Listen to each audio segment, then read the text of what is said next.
Thank you, Angela, and being my guest in my Small Art Talk project. Thank you very much for having me. It's a privilege. My name is Angelo Ferrari. I am a tenor, opera singer, and I've been lucky to have been able to sing all over the world. Can you please share your artist journey? Sure. Well, it's been a long journey, a very, I would say, non-traditional or very old school type origins. My father is an opera singer, so I grew up in the business. I grew up listening to music at rehearsals, at concerts, hearing students. And then eventually, as I got older, I studied instruments, piano, guitar, violin, and eventually got into singing. And it took a long time, a lot of study, and here I am. It has been a journey, and I hope a continuing journey. Do you remember that feeling when you decide, this is my purpose, the singing is my purpose? And yes. When was it? I was maybe about 17 or 18 years old. The last thing I imagined that I would do would be to sing. I guess because I grew up with it and I thought, this is not for me. But I found myself at a crossroads and I sang somewhere. And I remember the reaction and the reception and how it felt. And it just became a path, an inspiration and a path to follow. And I was always surrounded by great artists that were a motivation and an inspiration. First and foremost, my father. My father was a very famous singer in the 40s, 50s, and 60s. And certainly not only a great singer, but a great father, my best friend, my teacher, my tormentor. He always pushed me, but always believed in me as well. So that was always an inspiration and a support throughout my entire career. How has your voice evolved through these years? Well, voice is like anything else, mature. To me, I always compare it to a sport.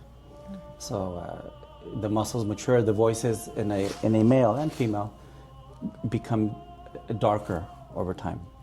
So they start off in a very light way, singing very light type of pieces. And as you evolve, as you grow as a person, your voice also gets a little bit darker, a little bit heavier in a sense. So obviously everybody in the opera world has what we call a FOC or a voice type. But your repertoire, where you go in a certain direction. Mm-hmm. But your voice and your age do have something to do with this. For me as a tenor,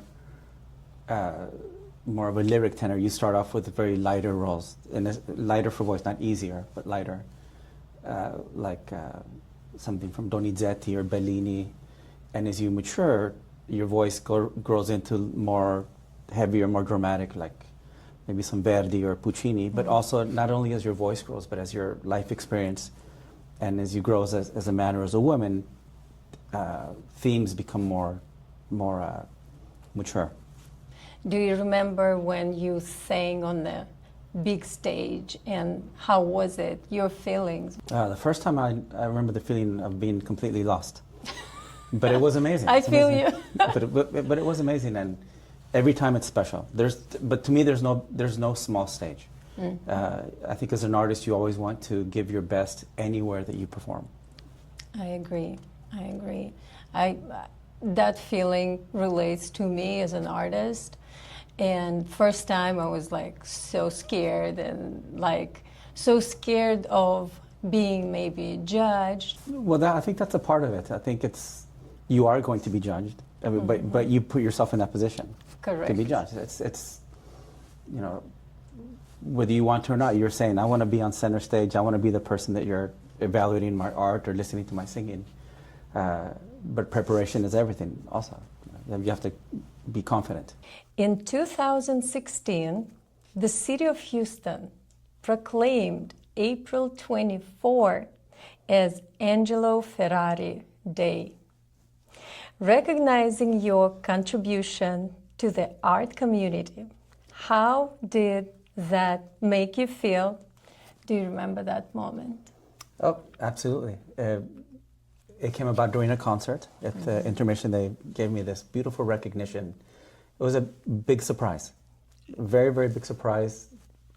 I don't know how deserving, but a big surprise because most of my work has been out of the country. And although I'd love to support artists and I'd love to do charity work, it felt what a beautiful recognition. Although I think I deserve it a week, not just a day.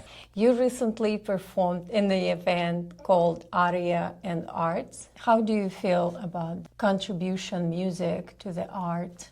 Well, I think they complement each other. They go hand in hand, but having them in the same space, I think it sets the mood.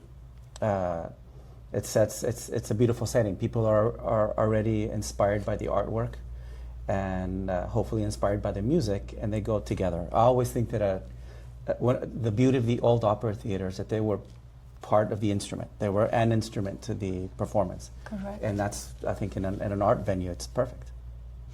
What was the idea For this concert? for this concert? Just the space. For this collaboration. It's a very big space, and art, and we see more and more of this type of event in galleries, and they'd never had an opera concert there. So just the idea came from talking, and it came about. Do you have your routine? Well, yes. Like I said earlier, to me it's just like a sport. So you have to practice constantly. Part of being an artist or an accomplished artist is honing your art and consistently improving and improving. So even I don't perform as much anymore, but I still practice 4 or 5 times a week at least. And if I'm performing, I practice countless hours to go over something that I've done 1,000 times, but still find new ways to improve. So like my singing is maybe your brush stroke. Yes. And so you always have to prepare. So if you are singing, would be a brush stroke? I think so, yes. Well, if we take that direct comparison, every brush stroke from an artist is their expression, is their implementation of their art. So for a singer or for a pianist, every note that we emit is also our interpretation and our expression, giving the audience a view of what's in our soul and what we're trying to express. Yes. Do you believe the music can heal? Absolutely, yes. Music can be soothing, music can alter, music can put you in a good mood, music can put you in a bad mood. Music can touch you in many, many different ways. How do you want people feel when you sing? Well, that's a very interesting question, especially in this country where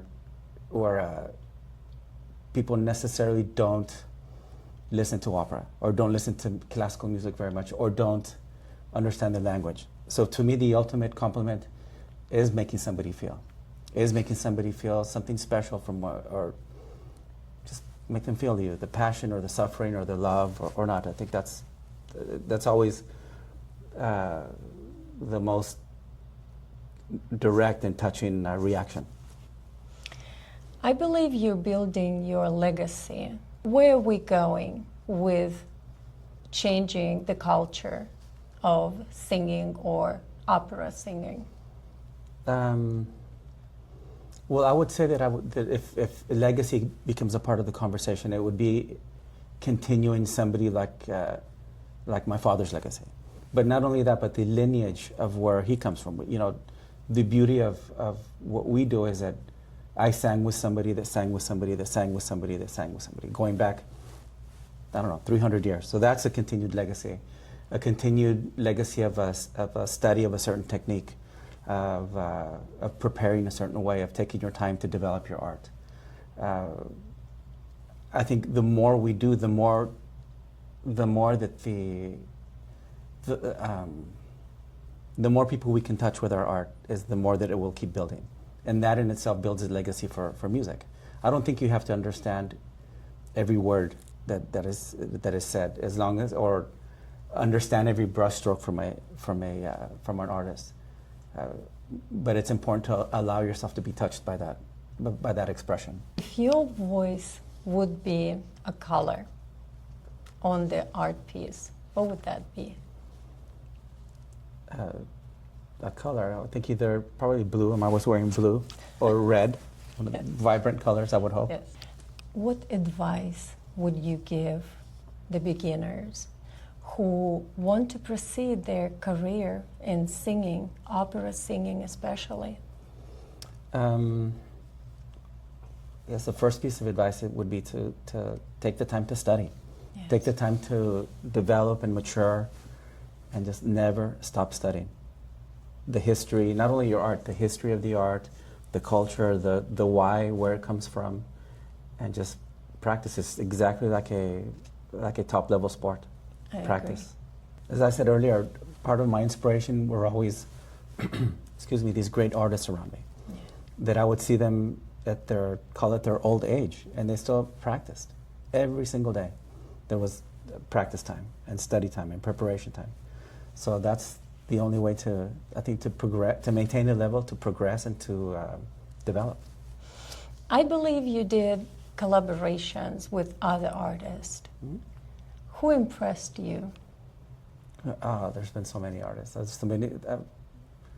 so many conductors that I've worked with, and it would be hard to choose just one. But there's so many talented people everywhere. I mean, I used to love being on stage with the professional ballet dancers. They're so beautiful to see and so inspiring, or actors, or just singers in general. It's beautiful. Can you share something funny happened before, during, or after performance? Well, I think there's performances, anything can happen. As little as you want to improvise, things can happen. The first thing that comes to my mind, I was singing an opera and went to open the door, a big door, and the whole door came off. And it was towards the beginning of my career, so of course I didn't know what to do, but just kept going. But that was a big one. But small things happen all the time, where you forget a line, or you trip, or something. How do you personally define art? To me, art, to me, it's an expression. It's probably an expression of the human condition. However, it's something that also has to make you feel something. But having said that, that's different to everyone. You may listen to a song and it means nothing to you. I may listen to the same song and it makes me cry. And the same thing with a painting or a sculpture. And finally, how would you like your audience to remember your voice? I think that I would like for people to remember that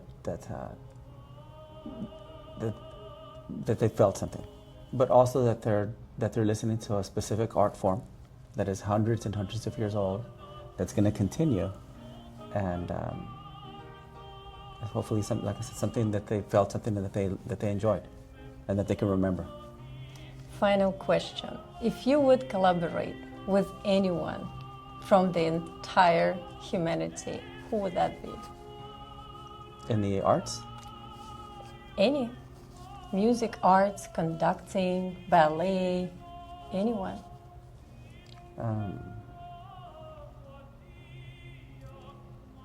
Well, I would say that I would love to be able to be present or collaborate with people of what we would call like the golden generation of arts, which is maybe the first 50 years of the 1900s. Mm-hmm. Because those are, to me, they seem that those are the artists that really reached a pinnacle and took the time to develop, whether it was dancers or artists or singers.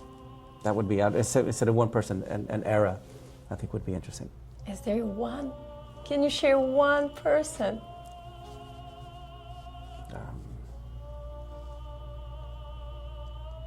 I mean, somebody like maybe like a Toscanini, famous conductor, considered one of the greatest. I would be amazed to sing with him. Thank you so much for being here. It was an honor. Thank you very much. It's an honor for me and a pleasure.